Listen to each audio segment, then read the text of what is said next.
914-298. You're on Die4 Radio. Who is this? Yo, this Hood. What's shaking? Is it Av? This is Hood. What's shaking? Hey, what's poppin', man? Ain't nothing. What's going on, homie? Oh, not much, man. You know what I'm saying? I've been waiting for you, man. What's going on, man? Hey, shit, you tell me, bro. What's the problem? What's going on? You know, before we get started, I just want to say thank you for making the time on Die4 Radio, though. I really appreciate it. Nah, it's all good, man. It's a pleasure. Yep, no doubt. You know what I'm saying? Because we know we have a younger fan base here. You know what I'm saying? So, can you elaborate and let the motherfuckers that don't know who you are tell a little bit about yourself? I mean, well, to sum it up without going too much into detail, man, I was the unofficial fourth lock member, the cause for the creation of the D Block movement. I mean, I think that pretty much sums it up in a nutshell. Yeah. Yeah, one thing, you know, I don't like motherfuckers. You know, when I ask questions, I don't want people to be too much into detail either. You know what I mean? It's just, you know, I don't like to make. I don't like. Right. That's what's up. Now, what I wanted to ask you was, what made you want to get into hip hop and rap? Like, what started it off for you to be an MC? I mean, shit. To be honest, man. You know, I think it was in my blood anyway, because my mother was she was a disc jockey for a few years at a radio station in North Carolina when I was like really young and shit. So I think it was already in me. But at a young age, what I started doing was I started seeing my older brother listening to different hip hop artists and shit like that. And what I did was I used to, you know, take his CDs and tapes when he used to leave and, you know, go places with his peoples and shit like that. And I used to just study him. And I just took a liking to, you know, just the whole idea of rapping. Yep. So you're originally from North Carolina, and when did you move to New York? I moved to New York when I was like 12, I think, if I'm not mistaken. Right. So that was like a whole different world for you, wasn't it? Like, because it's totally different like lifestyles and shit. Well, yeah, it was somewhat different. It wasn't too much different than transitioning. But as far as the speed and everything goes, yeah. Right. Now I always ask this question to everybody I have on this show. You know what I'm saying? Everybody, even though they don't have sometimes they don't know how to answer it or don't even like to answer it. But I gotta ask this shit because I ask it to everybody. Who are your top 5 MCs of all time? Oh, I answer that easy, man. Number one, Tupac.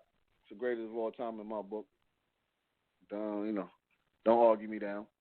Nobody, because it'll never change. Number 2, I give it to Hov. 3, I gotta give it to Nas. 4, I give it to Biggie. 5, I give it to either I'm gonna say Cool G Rap or Rakim. I gotta go with one of those. Right. Yeah, iconic MCs for sure, man. That's what's up. Now, when you got into the business, when you got with when you hooked up with the Locks, how old were you?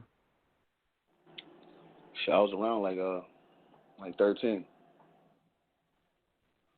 Is this the time when they already were established themselves, like when Money, Power, and Respect came out and shit like that? Yeah.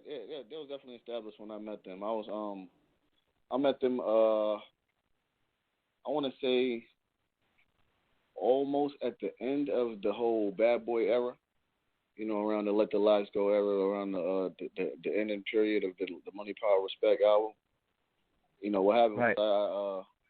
I just used to hang around them for a period of time when I was young, but I was too young to do, you know, a lot of different other shit that we, you know, could have been doing. So what I did was I just soaked up game for a little while. They groomed me. They, you know, let me be around them in the hood and all that other shit. And, you know, I got a little older. kept sharpening my skills, eating niggas. I was eating niggas from the jump, but I kept eating motherfuckers, getting my name up until eventually, we sat down and shit and came up with the idea to create D Block. Yeah, no doubt. Yeah. When you guys assemble that shit, I'm fuckwittable. But okay, you're young, the locks are blowing up, they're going on tours and shit. What were your thoughts during that time when you started seeing the money, you started seeing the women, you started going all this type of places all over the country and shit? What were your thoughts? What was your mindset at that time? I mean, at what time? The time during their period of the bad boy thing? Or Like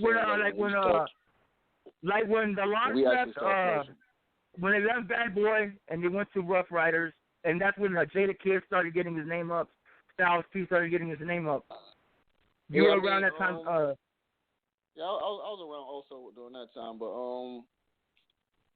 that wasn't so much that whole thing didn't have anything to do with me. So as far as like the financing part of that, me getting money, I didn't experience no money from that. So I can't tell you that part. Oh, right on. But as far as like going places, it was always a great experience, man. You get to see other places when you're traveling out of town. It's always a great thing. I didn't actually get to experience any type of generating of any revenue until we got the ball rolling with the company, which is D-Block. You know what I mean? Once we got our first deal with Universal, we got the buzz going on the streets with the mixtapes and all that type of shit. Then I started getting a little bit of change. It wasn't really, I wasn't really getting nothing crazy like all these other motherfuckers, but that's when I just started getting, right, feet wet. You know what I mean? Got my feet wet and all that. You know what I'm saying? It was cool. It was definitely a good, great to travel. Met a lot of people, got a lot of connects. You know what I mean? Learned a lot from the lives. You know what I'm saying? So, Right. That's crazy because what I also wanted to tell you was at the time when the Locks was battling, going at it with state property. So you wasn't had nothing to do with that, correct? Yeah, I mean, that wasn't the Locks versus state property. That was D-Block versus state property. Yeah, exactly. That's what I'm saying. Were you involved with that? It was no D-Block without J Hood. It was the Locks. Exactly. Before I stepped on the scene, it was LOX. It was no thought of a D-Block before I came on the scene. I came on the scene around 2000. Yeah, exactly. Then we came up with the idea. Then it was a D-Block. So anything that had to do with D-Block, I was there. Exactly. Just to get this, because like I say, we got a lot of young listeners out there, and I want them to get the history right, especially coming from you. You know what I mean? So that's what I want. I'm original member, man. Like the co-founder of this shit, man. You know what I mean? Like, it's been a while. I departed from that whole situation 10 years ago. So, when I was there, a lot of these young niggas was like babies for real. Like, you know what I mean? I ain't even that old, but niggas was babies. Right. Now, but okay, because to me, because there's a lot of people always have this debate. Because I say that you guys slaughtered state property, and people think the state property. People think that Bean Siegel really got Jada Kiss. From looking at it from the outside, who do you think really got that battle between Beans and Jada? This is an interesting topic because, it's the funny thing about it. I always, for some reason, get asked this question, and I'm like I tell everybody the same thing. Like I'm an unbiased hip hop listener and hip hop lover, so. Just because I was with a group or with somebody that I don't think I'm just gonna automatically side with whoever I was with. I'm gonna keep it a rack, whether I'm with James Brown, Elvis Presley, whoever I'm with. But I think like lyrically, Kiss hit them with some slick shit, and overall, I think we pounded them. Overall, it wasn't just like no straight poundage to the point where it's like I think it's undeniable they thrashed them. I don't think it was like that. I think like Beans got at the homie. He got at the bro. You know what I mean? He said some real hard shit, real street shit on that joint. He went on his beat. You know what I mean? And he touched on some key points, and I think, you know, Beans is Beans. So Beans, you know, he went in on that one, and you know, the only thing I can say, and you know, the Kiss fucked up at is getting that disco beat and going in on it. Even though he spit that shit over it, but you know, that might have had an influence on people's thoughts a little bit. I liked that disco beat shit though. That shit was hard. I know a lot of people didn't like that shit. So, but you know that's crazy that you bring that up because homeboy from State Property, Petey Crack, he recently had an interview with Dougie Diamonds, and he discussed because him being on the Rock and at the time with Jay versus Nas, that was crazy. You know? I mean, the whole thing. What you gonna bring up the fact that he said he gave him a few lines and all that type of shit? Right. That's crazy. No, I'm saying I was assuming and all that, but is that what you was gonna say? No, I was gonna say because when you brought up like, you know, you're saying you're gonna be biased or not, you know, because like you said, Petey Crack said he fucking felt and was a Nas fan even that during that time when he was with The Rock. You know what I mean? Oh, so yeah, when they were asking him, it was crazy, man. Like, you know what I mean? You know, out of the beefs, I'm not gonna say beefs because none of these shits was really beefs. It's only, you know, war of words and lyrics and shit like that. But as far as the you know, with all the crews that we had issues with, the one that was most serious is the State Property one, because that one was the one that we actually felt that if we actually bump into these dudes, which we have a chance of seeing them, that something would go down. You know what I mean? Because they live by the same shit we live by, like, you know what I mean? And we really out there like they was really out there. So, you know, the chances of us crossing paths were high. You know what I mean? So, you know, everybody was on their defense. Right. But what the thing about that shit too is I end up, well, not even me, we end up seeing those guys like I think during almost at the end of that whole beef, end up seeing Freeway, matter of fact, in Miami. And what happened with that was I seen him, and it was in a hotel checking in at the Mandarin Oriental. It was like 12 deep. And he was probably with like 7 people and shit. I seen him, we peeped him checking into the joint. So I seen him first. So I let my manager know. I'm like, yo, son, that's homie and I'm over there. Blase. Like, yeah, that's him. I'm like, yo, son, I'm going to keep it a rap. I'm about to go over there and slap this nigga. He's like, yo, nah, don't do that.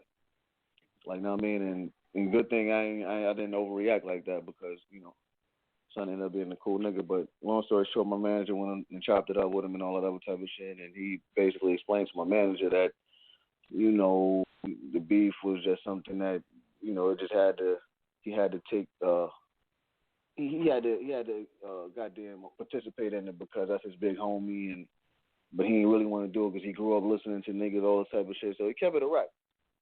So what happened was everybody shook on it, and we left it alone and shit like that, and the nigga ended up giving me like an A for Bud later on that night too, so, you know, everything was all good after that. Yeah, it's some real grown man shit. Yeah, that's what I like to see and shit. That's facts. Yeah. Okay, you guys pounded out State Property, in my opinion. I don't give a fuck what anyone says. Time goes by. Sheik drops the album. Styles, Jada drops albums. Here comes the G-Unit beef. And I'm going to say this off the top real fast. I like G-Unit. I'm a G-Unit fan. There's a lot of people that I know that love G-Unit. But they didn't even have a chance. You guys basically just mopped the floor with them, dude. Literally. Dude. Yeah. Like, they had nothing. Yeah, niggas went in on them so hard, and it was just like niggas, like, not to take nothing away from them, because Banks definitely got balls and all that shit, and 50 is 50 and all that, but, you know, it's like it was like kicking at a dead dog after a while, you know what I'm saying? Like, because, you know, you got Sheik, he just kept stabbing at niggas after niggas already then beat niggas down already. He keep kicking them and shit. Like, you know what I mean? Every chance he get, he dropping a diss on them and shit. So it's like, let's leave him alone, man. Leave these niggas alone already. I fucked them up already. You know what I mean? But, you know what I'm saying? But I will keep it a million and say this though, man. Because I'm a strategist, and like I said, I'm a realist at the end of the day. I will tell you this. This is what I believe. You know, we won the battle, but they won the war. You feel what I'm saying? Right. And that might right. that might go for state property as well. And I say that because, okay, let's say if we did win the battle, they won the war in the sense of being able to generate revenue and capitalize off of the name that they was able to build on an underground level, and build that from an underground level to somewhat of a mainstream level, and to get capital off of it. And we didn't get to really get no capital off of it because we didn't drop enough retail projects to compete with these dudes on a retail level.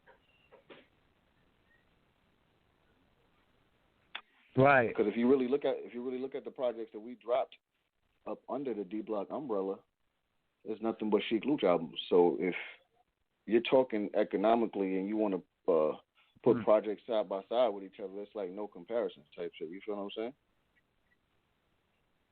Right. That's right. if you want to go you that way. But if we're talking about lyrics, though.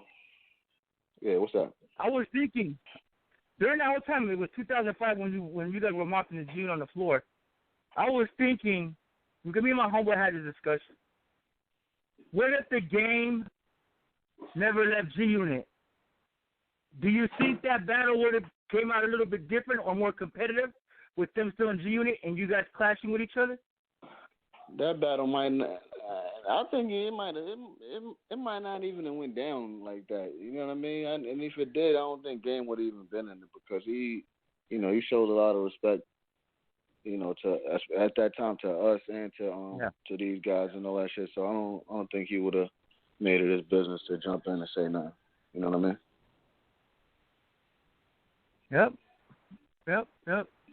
My homeboy thinks that he's a big Game fan, so he thinks like, now if he was at them, they would have killed D Block. I'm like, you fucking smoking, buddy.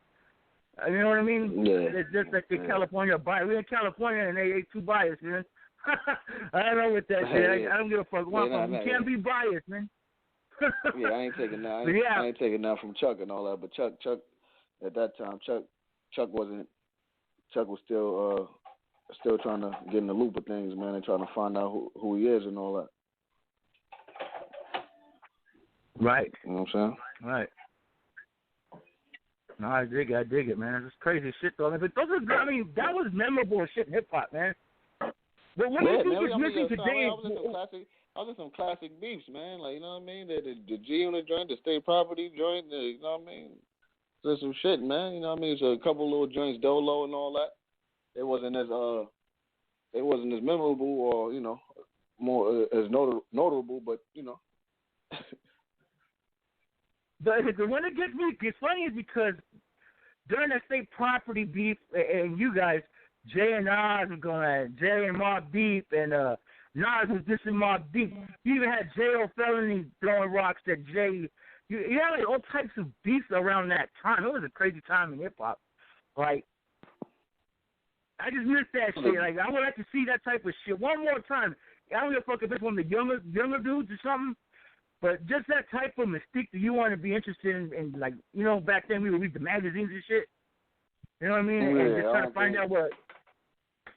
It's just a different time, man. It's just, damn. I wouldn't even bank on it, man. Don't be waiting for too long, because I don't know if that's gonna happen. It's a whole different ball game, man. Like you fuck around and beat your head against the wall trying to figure out what makes these young niggas tick, man. This shit is different out here, man. No, I know. I'm just a guy, because I'm older, you know what I'm saying? I'm an older cat, you know what I mean? I'm about to hit the 4-0 rocks pretty soon, so I just love hip-hop so much, and it's just a damn shame because look how far it came, but look where it's at now, and it's fucked up. It's just sad, man. We supposed to progress. We supposed to progress, but we regressing, man. Going backwards. You feel what I'm saying? And don't get me wrong, you got some talented young dudes out there. Never take nothing away from the younger dudes. It's all about evolution, but we're not evolving. We're revolving.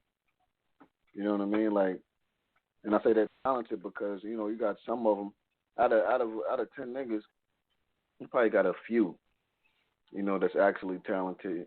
That they doing their little thing with the harmonizing with the hooks and making music of that type of sort. But then you also got the other percentage that's heavy garbage that ain't got no business in the rap game, and they slid in there for the sole purpose of dumbing down our youth and lowering the bar of hip hop. You know, because you got those couple, you got dudes out here that's placed in positions by people in higher powers in position of power to just for those sole purposes. I mean, sole reasons. I meant to say. Yeah, they're making potato heads that are put together by the fucking companies and shit like that. Yeah.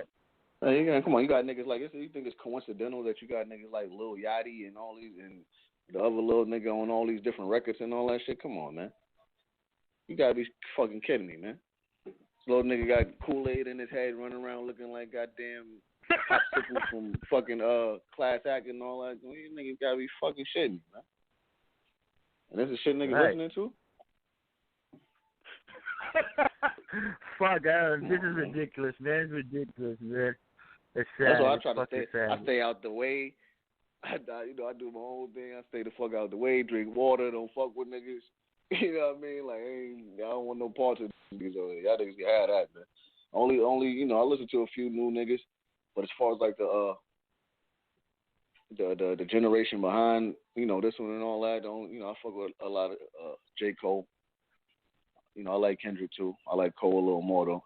But Drake do his thing. Can't say nothing. That's everyone's answer though. Everyone answers when that topic comes up. All the more veteran artists, J. Cole and Kendrick is the standard.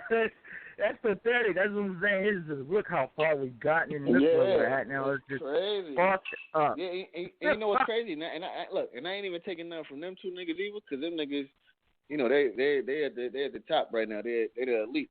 But even if those guys were to, if they were, in the game back, even back in my era when I first came out, or even the era before that, they wouldn't be where they at right now. They didn't do shit.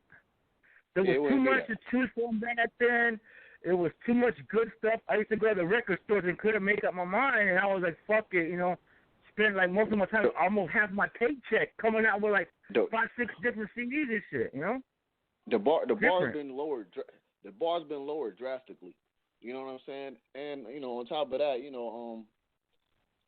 got the younger dudes nowadays.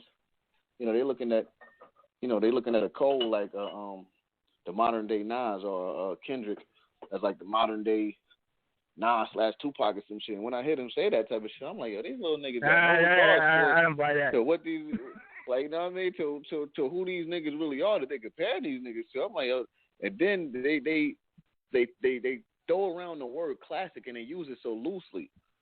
It gets to me. Yeah, I'm like, yo, y'all niggas don't know what a classic really is. Like, y'all niggas. That word is overused. Yeah, like y'all calling anything classics. I'm like, yo, I feel offended. Like, nigga, a real classic is a goddamn Get Rich or Die Trying. This Dog in Hell is Hot, Doggy Style.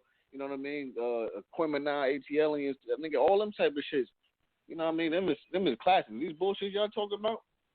Nah, my nigga, like Drake, I give it like we always have this discussion. Drake is incredibly talented, but he has 1 million chart-topping songs, but he has no classic albums. You know what I mean? Like, I just have to be honest. And the hits that he actually has are hits for now. You know what I mean? They're not timeless hits. They're shit that you can play for right now, and then you're not gonna play them shits in 10, 15 years type shits. Like no Benjamins and nothing like that. It's not that. Fuck that shit. Like I say, I respect all the young people today. Get your money. Yeah, I understand. I'm not here to get on your grind and get your shine. Hey, rock on, motherfuckers was getting their shine when I was young too, and I wasn't hating. So man, get your shit. But man, if you're gonna come to a barbecue, bring some fucking meat at least. You know what I mean? Yeah, young niggas, get your money and all that. Like, I mean, we just more or less like this shit is weird to us, man. You know what I mean? Shit look bugged out. Y'all niggas come in with these extra bright clothes, with this fucking funny hair and all this extra shit. This shit that look different to us, man. Like, that's some mook shit. Like, niggas, real niggas. I mean, we ain't used to that shit. That shit is like Y'all niggas looking like y'all from Jupiter and shit. You know what I mean? But do y'all thing, get that bread and all that, but keep it honorable, man. You know what I'm saying? Don't this shit is a culture, man. Don't let them niggas deculturize y'all niggas, man. Yeah, so all you young listeners listening right now, like I keep telling y'all, like Noriega always says, do your Googles, motherfuckers. Study the craft, man. Learn something, man. Man, for real. It's ridiculous, dude. And if you don't learn shit, it is like we done this shit for nothing. We live in the age of information, man. Everything is at the fucking point. I mean, the top of a button right now. Right. You know? So right. If you're ignorant musically, you're ignorant by choice. It's nobody's fault but yours. And if you're going to indulge in something and enter something, and want to enter something as a profession, do that homework on it, man. So you at least be looked at as a respectable artist that has respect for the craft, and you ain't just out here on some pirate shit that's, trying to rape the culture and just get this money. Y'all niggas out here calling yourself rock stars and they never made a motherfucking rock and roll song. You know what I'm saying? Y'all niggas is disrespectful. Oh, shit. Oh, my goodness, man. Yeah, we could grab about this shit all night, but we ain't got all that time for that. Yeah. Now, okay, 2007, you're not at D Block no more. You started working on your project. We can speak on that too, because that's a thing that I noticed too. When you had posted a thing up that I was going to be speaking on a thing, man. That's a misconception that a lot of people still have, obviously, that I just want to clear the air. I had seen somebody say something about, he had got dropped or something like that, and that's not the first time I heard that. Like, that shit been floating around since my departure, man. Like, and the whole thing with this is, it's like, with anyone who ever brought that up, you just got to think about that shit logically. If someone got dropped from a label, right, would they be beefing? And I mean, first of all, everything is online anyway. So if somebody's telling the story like that, that means that they didn't take the time out their day to really do no homework on the shit. Because if you Google it right now, type in J Hood leaves D Block, I wrote a statement. Not a statement, no legal shit, but I wrote a statement to the public letting them know exactly what was going on and, why I decided to leave. And I made it public. So that was the first thing I did. So, the thing is people, they just it didn't register in their mind why a nigga would want to leave them. I decided to leave a situation because it wasn't good for me. It wasn't healthy, man. You know what I'm saying? Like, I wasn't being treated fairly. You know what I mean? I didn't think I was, I was getting what I put in. So I had to do what was best for me. You know what I mean? And the whole thing with loyalty is people got the wrong definition of loyalty. Before you're able and you're even capable of being loyal to anyone, you have to be loyal to yourself. You know what I'm saying? So if you're not making sure that you're good as a person, like, how could you be loyal to somebody else, man? It's just a decision you got to make as a man, and a lot of people wouldn't have made that same decision because a lot of people are followers, and I've never been a follower. That's why they took a liking to me. You know what I mean? The likes at the early age, because I wasn't that following nigga. I always was my own dude. So, and at the end of the day, I left. But, the thing that ruffled a couple people's feathers was the way that I left. I was young, frustrated, and heartbroken. You know what I'm saying? My older bros, the big homie. So I was just a little fucked up and frustrated and heartbroken at the way that I felt that they handled my career. You know what I'm saying? So when they didn't want to let me out of my contract, which was why I started beefing with them and why I drug my chain, that's what it was about. I just wanted to get out the contract and go somewhere else and get bread. But at the time, they wasn't trying to let me do that. So I just did what any other young nigga do, got frustrated and then lashed out. Right. But as far as before you say anything else, and then I want to give, because you got a bunch of fucking, I go on all the sites and all the comments and shit. You got a bunch of fucking trolls and haters on you. And I'm like this. Look, y'all motherfuckers, if y'all listening, you trolls. Get the fuck over it, dude. You act like you guys are from the fucking. You guys act like you guys are from D Block, and it was your chain that he was dragging. You know what I mean? Yeah, like, come on, bro. Like, first of all, okay, man, nigga, okay, I admit it. The chain thing, that first it was disrespectful, but first and foremost, I had to buy the chain myself. I bought the shit. if I really want to realistically throw the show over the fucking bridge, I can do the shit if I want. And nobody really can't say nothing. But it's the fact that I drug the shit. I get it. But 10 years later, come on, let that shit go, my nigga. That nigga's acting like I snitched on a nigga and got him locked up or some shit. I know niggas that do way worse shit than that, my nigga. Like, you know what I mean? Like, y'all niggas just mad and still upset at the fact that I walked away from a situation where the chemistry was just unmotherfucking seen. And I understand that. But what you have to understand is, my nigga, like, if something ain't right, you yourself, you're not gonna stay there. I don't give a fuck if Elvis is the person who I'm with, or goddamn, like I said, James Brown. If it ain't right, it ain't right, my nigga. Like, you know what I mean? And then I gotta do what's right for me. I got a family to support as well, man. And at the time, my mother was sick. I can't play no games. I'm not here to please all y'all motherfuckers or to try to please y'all either, man. Either y'all gonna feel me or y'all ain't. And when I made that decision, I wasn't worried about what nobody gonna feel. I'm like, nigga, this is a decision that I'm making. If y'all don't feel me, fuck it. You know what I mean? Like, and that's what happened. A lot, they got a lot of fans. A lot of people respect them, which they should. But people don't think logically, man. Like, when they look at situation, they be like, how the fuck he did that? He bugging. My nigga, would a person leave a situation if a situation was all that good? That's what you got to ask yourself. It's like common sense. You don't have to be a rocket scientist to, like, see the type of shit that, that goes on an everyday basis. That's exactly my point. Ask Ice Cube. How come nobody's mad at Ice Cube for leaving NWA? You know what I mean? That's a fact. That's a real fact. So I'm just saying, because these motherfuckers are just getting mad because of that. Yeah, this is the thing people don't know, too. They like, yo, now they got mad because, he ain't dropped the album. Listen, man. My nigga, we had 2 distribution deals at the time when I was there. You know what I mean? And for one, we wouldn't have got neither one of those if it wasn't for me. So I was a part of us actually landing those deals. The first deal was with Universal/Motown. You know what I mean? When we got that deal, it was structured for a 2-album agreement, which was, they said they wanted a Chic album and a J Hood album, but they wanted to package together. They didn't want one without the other. So we both signed there. I got my advance. Chic dropped the album with the Walk With Me joint with the Mighty D Block joint on there. After that, he said he didn't like the way that turned out with them, so he ended up wanting to leave and went on the Koch. My album was slated to come out on Universal, which was a major record label.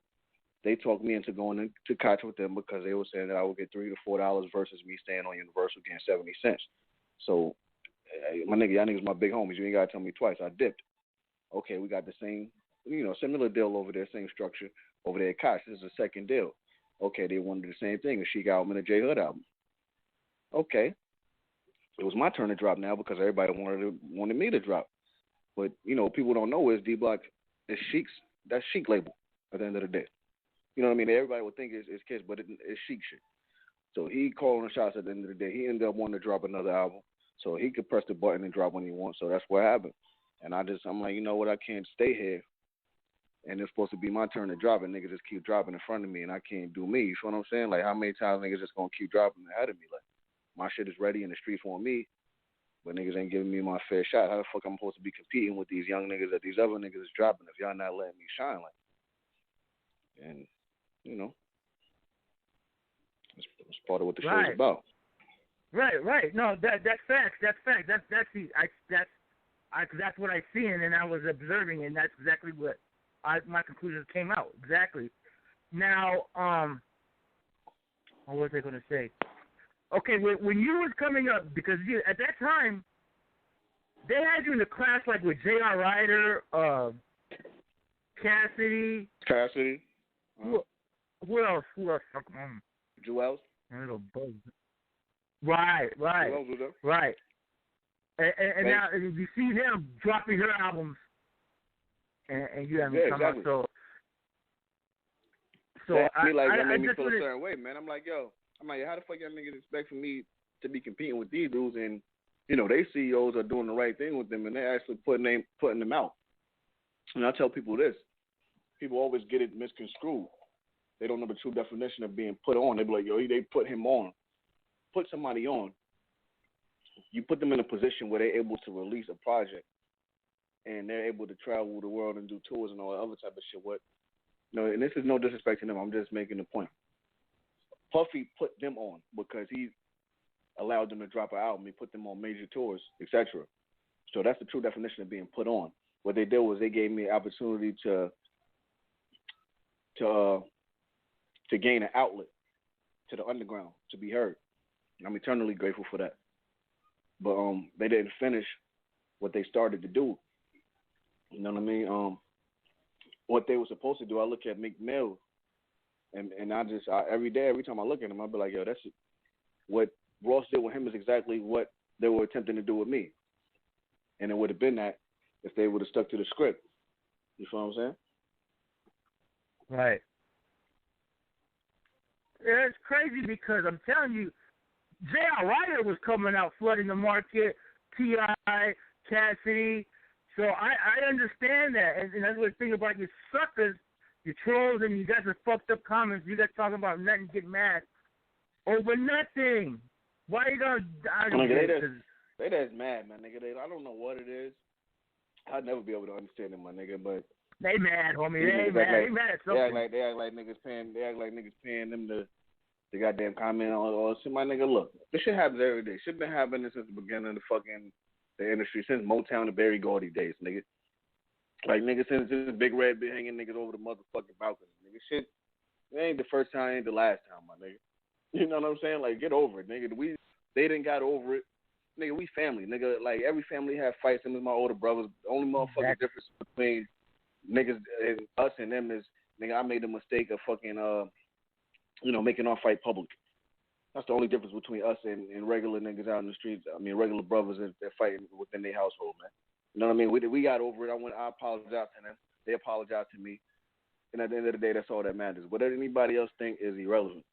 So the fact that these fake consumers that ain't even really out there supporting them, you know what I mean? Because how y'all niggas gonna be that mad at shit that y'all holding resentment towards a nigga that's just trying to eat and do his thing forever, and y'all niggas ain't even had nothing to do with that shit, and y'all not even taking into consideration why that man felt that way, and y'all niggas ain't even, like I said, y'all not even truly supporting these niggas because it shows in the album sales. So y'all got some fucking audacity acting like y'all fucking, you know what I mean? Facts. Like, come on, man. Facts.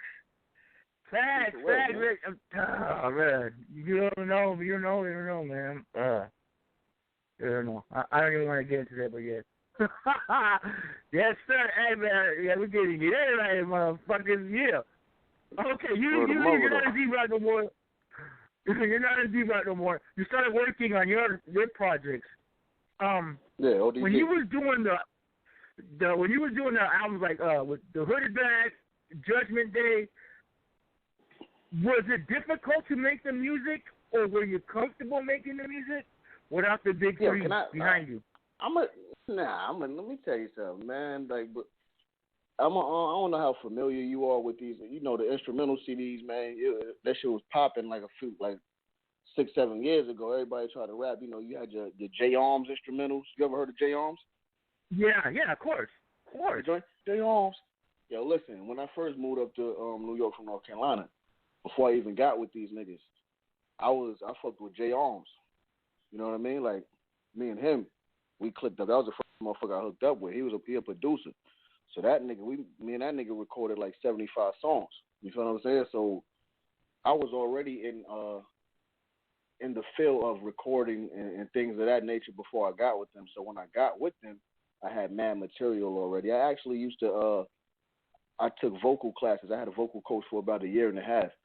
So I was already semi-seasoned when I met them. And when we started creating the buzz with D-Block, what happened, I don't know if you heard the song Deadbeat Dad, that I Ain't Got No Father, that I did a long time ago. A lot of people fuck with that shit.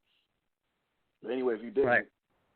That song and a few more other songs, they came off of this demo that I had made with J Arms.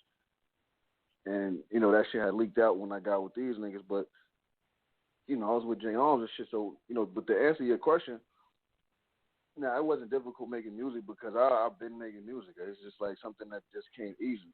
When I was over there with them, I recorded like 80 songs that I didn't even get to take with me because they didn't let me take them. You feel what I'm saying? So I had to start over. And it was easy starting over because I was just the type of nigga to get in the joint and just work. I'm knocking out like 2-3 joints every time I go in the studio. You know, it was just only thing I had to do was get in the lab. It was easy as that. Simple as that, I meant to say. That's dope. That's dope, man. That's But the dope. thing, No, man, as far dope, as like man. actually looking at them as official projects, though, at that time I didn't look at the Hood Is Back and all them shit as like official albums. They was more or less just projects that I was putting out. But People still waiting for them, though. So people do like and appreciate them. I know people that do like them. I like them. You know what I mean? It's just because it's something that came out. You know what I mean? Because people want something to come out, and when it's being put in shelves, like they say, put in these shelves or held back, you know what I mean? People just gravitate and cherish shit like that. You know, like that's the underground shit. You know what I mean? Like people later on in the years, they were like, we got the J Hood underground shit. You know what I mean? You know, and that helps with something. So it don't matter what. Actually, the Judgment Day CD. The thing about that one, I actually did that I recorded that in Europe. Yeah, so that was a lot of people get a lot of beats in Europe. I know that. A lot of people love, especially a lot of East Coast artists.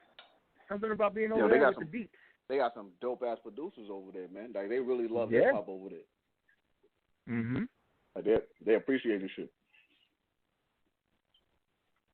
Right. But the project that I got out right now, which is my new album, man, it's called Lane's Baby Boy. It came out. We put it out through my company, which is ODG Entertainment. And then I didn't get a chance to fully elaborate on that, but during my departure from D-Block, I departed from them to start my own, situation. And I had actually started it before I left them because they had gave me enough time to sit there and think about a plan B. I'm like, you know what? Help start this movement. I know exactly what it takes, so let me plant the seed while I'm sitting here waiting for my shit to take off. Just in case it doesn't take off the way that I needed to, I can have a plan B. So I did that. So I'm like, when I leave them, I'd rather sign myself to my own imprint and put my career in my own hands and I'll be more comfortable, with the idea of if I fail, it would be my fault and no one else's, like, rather than me failing because I put my career in the hands of someone else. So I started the ODG thing and, we've just been going and haven't looked back from there. Like I said, this project is through ODG. I didn't really want to do too many big features on it at all. I have Ali Vegas on the joint. I got my a homie of mine that I personally like. He's from Hartford, Connecticut. His name is Future Allah. And I have an artist by the name of Fast Action, which is a ODG West artist. He's from LA. He's on the joint too with a homeboy of mine named International EA, who's down with Desert Storm and shit. So on the production side of things, I got a lot of new producers. I ain't want to use no one with a big name because all the new dudes are hungry. So got to do. Got the homie Jay Brown, M Stacks. Who else I got, man? Max Dollars. I think who else? One more other person. I kept it to a minimum. It was like 3 producers on the project.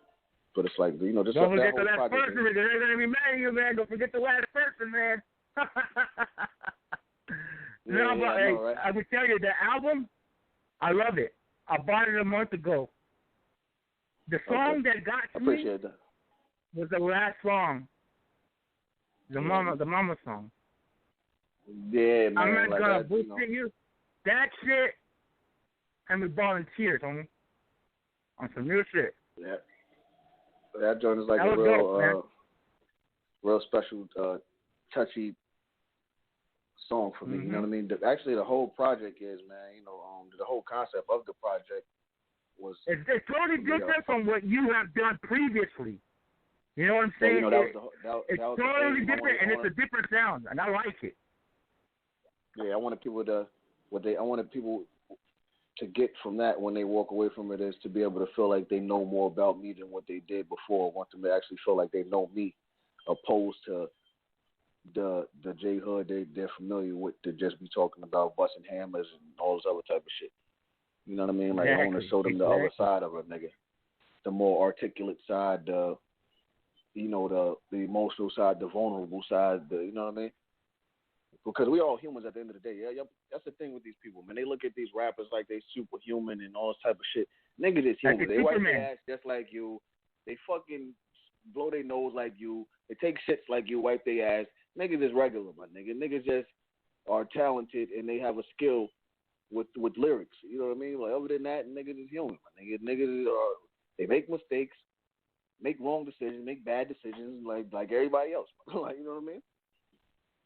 So it ain't gonna be the last time it happens either. Yeah, human, like you say, exactly. Hell no, I dig it. I love the album, though, man. I'm telling you, it's great. And all your listeners, please go buy it. Go get it right after this interview. Go get it, please. Oh my dude, and it's called Lane's Baby Boy. Yeah. It's on iTunes. It's on Apple Music. It's on Spotify. It's on Google Play. Anywhere that you purchase your music online is there. So please support your boy and go get that. And what's coming out next is my homeboy Stickman. He coming out with an EP at the end of the month. And after that, me and the big homie Yuck Mouth from Cali, or the Loonies. I was about to ask you about Yuck Mouth. That's my dude right there. Yeah, we got a group album coming out in May. So look out for that. Yeah, I was going to ask you, how did you hook up with Yuck Mouth? Because right here, this is one of the regimes. That's why we support them. We have it here. You know, it's a family. Yuck is a big bro, man. I met Yuck. I actually met Yuck when I was about 17 when I first met him, maybe 16. I was in Miami. Actually, the first time I met him was I was in Rough Riders. I was doing some battling. And then the second time I met him in Miami, doing some battling again. I was roasting somebody on the corner. You know, he was there, and we just kept in contact from there, man. And you know, he got me on this project a few years ago. I got him on mine, and he's like, you know what, man, we should do a little EP or mixtape. And he was like, man, fuck an EP. After we did a few joints, like, just do an album, man. And fuck around, start working on the album. And to be honest, we've been working on it for a few years, but we got so much dope material. Like, it's insane, man. Like, I just came back from over there in Cali, actually, like 3 weeks ago. We shot a few videos, and I got to go back over there next month. And that project, I can honestly say, man, I'm really looking forward to dropping that and for people to hear it. That shit is like, when I say it's dope, that shit is like real dope. Shit, man. Mm-hmm. Wait, because I heard that song you guys used, the Old Spice one loop beat, man, Strap. I was like, that shit was banging, dude, banging. Yeah. So I'm like, I can't wait for this shit to fucking drop, yo. Yeah. I was trying, and that's nothing. I just tried. That's like the most differentest joint that we did, because I tried to go different on that. But like all the other shit, mean. Like we got our first single was a Keep the Sneak. We're gonna release that shit at the end of this month or even next month. So, you know, we got the Outlaws on that, on the joint. We got E40 on the joint. We got fucking, who else we got? We got, Little Flip. We got Huey. We got fucking, who else we got? We got a couple of motherfuckers, man. It's a great album. I already know. Rest in peace. We got the homie Fatal Hussein on the joint. Rest in peace. Rest in peace. Yeah, man. Yeah. That's what's up, man. Yeah, man. Well, man, I want to say thank you, man, for making the time and shit. You know, I don't want to take up all your time and shit. It's all good. Because I know you're a busy person. All good. You know what I mean? Hey, yeah, follow a nigga on every social media, though. At The Real J Hood. That's THA Real J Hood. That's THAREAL J Hood. JHOOD, man. Get at me. Anybody need features, holla at a nigga. We can make it shake. Reasonable prices and all that. Features from hood@gmail.com. You know what I mean? You want to look for any content of your boy, videos, mixtapes, or whatever the case be, log on to my website, www.jhoodonline.com. You know, it's under construction right now, but it is up, so you can go look at the videos and all the mixtapes. You know? Oh, that's what's up. So, you know, I know you got a lot of places where you can get your music played and shit. But I'm like this because I'm genuine, you know what I mean, and I show love. I want this to be one of your radio stations. So whenever you need, when you better like you got a song you just wanted it put out right away, hit me up and we'll get that motherfucker going. Or if you decide you want to go on a rant and or you want to talk about some shit, you can let me know. We can get the show cracking right on the spot, even if we're not scheduled to do it. You know what I'm saying? I want this to be like one of your homes when you guys want to do music and shit, or promote whatever you want. No doubt. Matter of fact, before I get off the phone, I also want to tell you this, man. Look out for my book I got coming out too. It's an autobiography called Tales from the Hood. You know what I did was, if you've been following, nigga, Tales from the Hood was supposed to be my solo LP. When I was over there, but it never came out. So what I did was, instead of letting that whole idea die, I'm just gonna use the name, and I turned it into a book because it's actually Tales from me. So it's Tales from the Hood, and it's the book is finished. I'm looking to release it at the end of the summer. If not the end of the summer, it's definitely going to be out in the fall. So, look out for that. And a whole bunch of other shit. Now we got movies, we got all kind of shit coming out. So just be on the lookout, man. It's about to be a real active summer. Yes, sir. Yes, sir. Well, this is your number, right? Because what I'm gonna do is I'm gonna text you my number, and that way, whenever like you say you wanna get out if you want on the West Coast, you let me know, and we'll get that motherfucker cracking. You know what I mean? I bet you already know. Before you go, I got a caller who's been waiting on the line, though, waiting to talk to you. 910-712, you're on Die4 Radio with J Hood. Who is this? Oh, they just hung up. Sorry to hear that. Yeah. Hey, like I said, I don't really like taking a lot of callers during the interview because it disrupts it. You know what I mean? And then I forgot what I was going to ask. 910, that's North Cat. Yes, sir. Yes, that's sir. Well, yeah. 910, that's before you go, can I get a Die4 Radio drop from you? What is it? Die4 Radio, a drop. Yeah, I got you. Just let me know when you're ready. Okay. Yeah, we're shaking with it, man. You already know how it's going down. This is your boy Double O, better known as J Hood, putting it down ODG style, man. Cooling, kicking in with my homies, my fam, man. Die4 Radio, man. Keep it locked. It's going down. Yeah. Yes, sir. Hey, man, well, thanks again, Jay, man. I appreciate you. Yeah. And I'm definitely going to be, I got you on Facebook and Instagram. I'm definitely going to be, there'll be some funny shit on there. So I'll be funny with you and shit. So I'm definitely going to be in chat with you. So we'll get all your stuff out, you know what I'm saying? Promote the shit out of it and everybody buy it. You know what I mean? And everybody listen, support, and follow him, please. Stop being a bitch and a dickhead. Yeah, man, cut that shit out, man. Appreciate you, though, homie. Yes, sir, man. Will you enjoy your night, then, homie? Die4 Radio. Yes, sir. Wow. There it is, folks. Now, J Hood